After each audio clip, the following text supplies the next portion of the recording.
हाँ, तो सभी को नमस्कार। स्वागत है आप सभी का आपके अपने YouTube चैनल कुछ कहानियाँ कुछ गीत पर। मैं हूँ महेंद्र भट्टी, आज एक नई कहानी के साथ। और आज भगवान श्री हरि विष्णु के वामन अवतार की कथा के विषय में हम जानेंगे।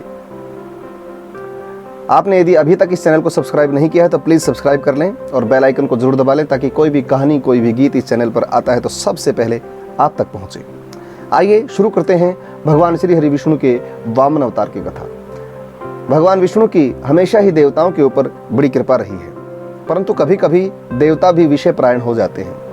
भगवान की कृपा से जब देवताओं की विजय हुई तो वो स्वर्ग पर शासन करने लगे। लंबे समय तक शासन करने के कारण उनके मन में गर्व आ गया और वे विषय परायण हो गए और भगवान को भूल गए।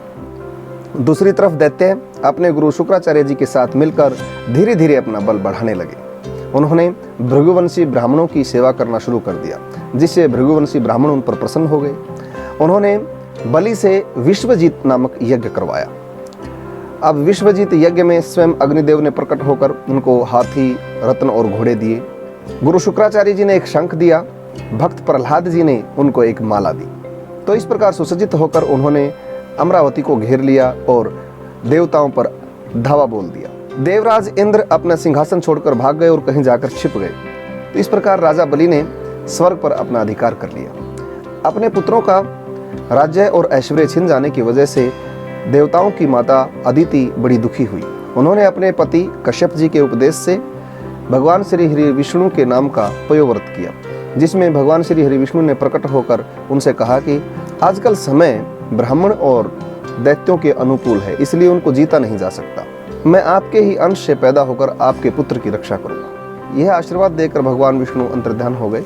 इसके पश्चात भाद्रपद शुक्ल द्वादशी को मध्याह्न काल में अभिजीत मुहूर्त में भगवान श्री हरि विष्णु ने कश्यप का अंश बनकर माता अदिति के गर्भ से जन्म लिया।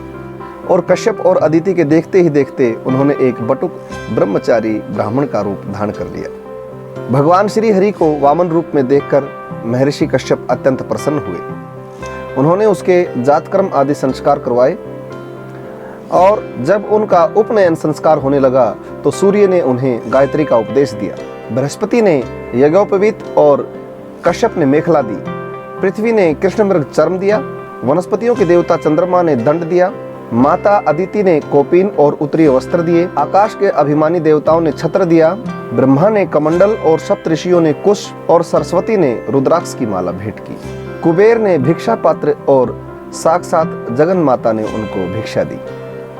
तो इस प्रकार भगवान वामन संपूर्ण रूप से एक बटुक ब्रह्मचारी हो गए। उन्होंने दीक्षा प्राप्त करके अब उस स्थान का प्रस्थान किया जहां पर राजा बलि भृगुवंशी ब्राह्मणों के साथ नर्मदा नदी के उत्तर तट पर भृगुकच्छ नामक स्थान पर एक उत्तम यज्ञ कर रहे थे। ठीक उसी समय हाथ में छत्र, दंड और कमंडल लिए भगवान वामन यज्ञ में पधारे। वे कमर में मूंज की मेखला और गले में यज्ञोपवीत धारण किए हुए थे। बगल में मृग चर्म और जटा सिर पर थी। राजा बलि ने स्वागत वाणी से उनका अभिनंदन किया और उनके चरणों को पखार कर अपना मस्तक उनके चरणों में रख दिया। हाथ जोड़कर राजा बलि ने कहा कि हे ब्राह्मण कुमार, आपको जिस चीज की आवश्यकता हो आप मुझसे दिल खोलकर मांग सकते हैं, मैं आपकी हर इच्छा को पूरी करूंगा। वामन भगवान ने उनको हाथ में जल लेकर प्रण करने को कहा और कहा कि मुझे केवल 3 डग भूमि चाहिए। यह बात सुनकर राजा बलि हंसने लगे। उन्होंने कहा, जथा दरिद्र विबुध तरु पाई, बहु संपत्ति मांगत सकुचाई। परंतु वामन भगवान ने कहा कि नहीं, कम मांगने में दरिद्रता हेतु नहीं है, अपितु संतोष हेतु है। उन्होंने कहा कि गोधन, गज धन, बाजी धन और रत्न धन खान, जब आवे संतोष धन, सब धन धूरी समान। अर्थात जब संतोष आ जाता है तो ये सब धन धूल के समान लगते हैं। परंतु राजा बलि ने कहा कि कोई बात नहीं, यदि आप 3 डग ही भूमि चाहते हैं तो आप मेरे दैत्यों के पग से ले लीजिए। एक एक दैत्य का एक एक पग एक एक योजन का है, सो आपको कुछ ज्यादा मिल जाएगा। परंतु वामन भगवान ने कहा कि नहीं, मुझे तो अपने ही पग से 3 डग भूमि चाहिए। अब दैत्यों के गुरु शुक्राचार्य जी भी वहां पधारे। उन्होंने जब उस ब्राह्मण कुमार को देखा तो वो समझ गए। उन्होंने बलि से कहा कि हे मूर्ख, तुम जिसे ब्राह्मण कुमार समझ रहे हो वो ब्राह्मण कुमार नहीं है, वो स्वयं विष्णु है और छल से तुम्हारा सब कुछ यहाँ लेने आए हैं। ये 3 डग में ही समस्त लोगों को नाप लेंगे और तुम श्रीहीन हो जाओगे। परंतु राजा बलि ने हाथ जोड़कर कहा कि हे गुरुदेव, अब तो मैं इनको वचन दे चुका हूँ और मेरे द्वार पर आए हुए किसी भी ब्राह्मण कुमार को मैं इस तरह से खाली लौटा दूं और अपने वचन से फिर जाऊं, यह मेरी परंपरा के, ये मेरे कुल की परंपरा के अनुकूल नहीं है। इस पर गुरु शुक्राचार्य जी को बहुत क्रोध आया। उन्होंने राजा बलि को राजभ्रष्ट होने का श्राप दे दिया। गुरु शुक्राचार्य जी ने कहा कि मैंने आज तक जो भी कहा है, जो भी किया है, वो दैत्यों के भले के लिए किया है, परंतु तुम यदि अपना भला नहीं चाहते हो तो जाओ, मैं भी तुम्हें श्राप देता हूँ कि तुम राज्य भ्रष्ट हो जाओ। बलि को यह श्राप देकर शुक्राचार्य जी तुरंत वहां से चले गए, परंतु राजा बलि की विनम्रता बनी रही। उन्होंने कहा कि हे ब्राह्मण कुमार, आप अपनी इच्छा अनुसार 3 डग भूमि ले लीजिए। तो वामन भगवान ने कहा कि हाथ में जल लेकर प्रतिज्ञा कीजिए। राजा बलि ने हाथ में जल लेकर प्रतिज्ञा की। संकल्प होते ही भगवान वामन का शरीर बढ़ते बढ़ते इतना बढ़ा कि उनकी इंद्रियों में समस्त चराचर के दर्शन होने लगे। सर्वात्मा भगवान में सारा ब्रह्मांड देखकर सभी दैत्य भयभीत हो गए। उन्होंने एक ही डग में राजा बलि की सारी पृथ्वी नाप ली, शरीर से नभ को नाप लिया और भुजाओं से समस्त दिशाओं को घेर लिया। दूसरे पग से उन्होंने स्वर्गलोक को नाप लिया। अब तीसरा पग रखने के लिए वामन भगवान के पास कोई स्थान नहीं था।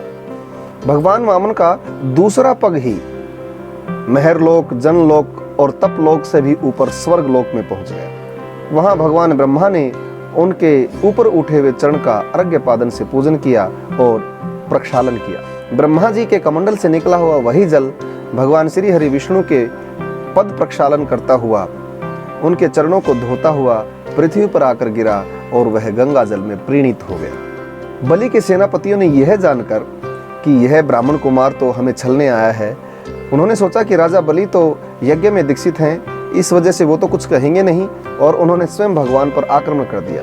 परंतु भगवद पार्षदों ने उनको खदेड़ दिया और बलि के साथ जितने भी दैत्य थे वो सारे के सारे डरकर भाग गए। अब भगवान वामन बलि से कहने लगे कि हे राजन, मैंने एक ही पग में आपकी समस्त पृथ्वी को नाप लिया, दूसरे पग में मैंने स्वर्ग को नाप लिया, तीसरा पग रखने के लिए मेरे पास कोई स्थान नहीं है। अब आप ही बताइए कि तीसरा पग मैं कहाँ रखूं? अब वचन भंग होने के कारण आपको नरक भोगना पड़ेगा। इस प्रकार वामन जी ने उनका बहुत तिरस्कार किया, परंतु राजा बलि बड़े धैर्यवान थे। उन्होंने बड़ा ही सुंदर उत्तर दिया, हे प्रभु आप बताइए, धन बड़ा होता है या धनी बड़ा होता है? तो भगवान वामन ने कहा कि क्योंकि धन धनी के अधीन रहता है, इसलिए धनी ही बड़ा होता है। तो बलि जी ने कहा कि हे प्रभु, आपने मेरा सारा धन तो 2 पग में ही नाप लिया, तीसरा पग आप मेरे सिर पर रखिए। यूं तो मैं 2 पग से भी ज्यादा हूं, परंतु 1 पग में ही मैं अपने आप को आपके समर्पित करता हूं, अपना आत्मसमर्पण करता हूं। राजा बलि की बात सुनकर भगवान अत्यंत प्रसन्न हुए। उन्होंने ब्रह्मा जी से कहा कि मैं जिस पर प्रसन्न होता हूं उसका सारा धन छीन लेता हूं। मैंने राजा बलि का सारा धन छीन लिया, उसको राजपद से अलग कर दिया, उसके सभी मित्र, सभी साथी उसको छोड़कर चले गए, उसको तरह तरह की खरी खोटी बातें सुनाकर उसका तिरस्कार किया, यहाँ तक कि उसके गुरु शुक्राचार्य जी भी उसको शाप देकर चले गए, परंतु ये दृढ़वर्ती अपने प्रण से नहीं डिगे, इसलिए मैं इन पर अत्यंत प्रसन्न हूँ। इसके पश्चात उन्होंने राजा बलि को सूतल लोक में रहने की आज्ञा दी और स्वयं उसके द्वारपाल बन गए और उनसे स्वर्ग का राज्य लेकर इंद्र को दे दिया और माता अदिति को दिया हुआ वचन उन्होंने पूरा किया और स्वयं उपेंद्र बनकर सारे जगत का शासन करने लगे। तो इस प्रकार भगवान विष्णु ने वामन का अवतार धारण करके मात्र 3 पग में समस्त लोकों को नापकर राजा बलि से सब कुछ ले लिया और माता अदिति को दिए हुए वचन की रक्षा की और समस्त लोकों में उनकी जय जयकार होने लगी। तो दोस्तों, ये थी कहानी भगवान श्री हरि विष्णु के वामन अवतार की। इस कथा का संक्षिप्त वर्णन मैंने श्री भक्तमाल नामक पुस्तक से किया। यदि कहीं से कोई चीज़ छूट गई हो तो क्षमा प्रार्थी हूँ। आशा करता हूँ कि आपको ये कहानी, ये कथा पसंद आई होगी। फिर मिलते हैं अगली कहानी में भगवान श्री हरि विष्णु के अगले अवतार के साथ। तब तक सभी को नमस्कार। याद रखिएगा, कुछ कहानियाँ कुछ गीत।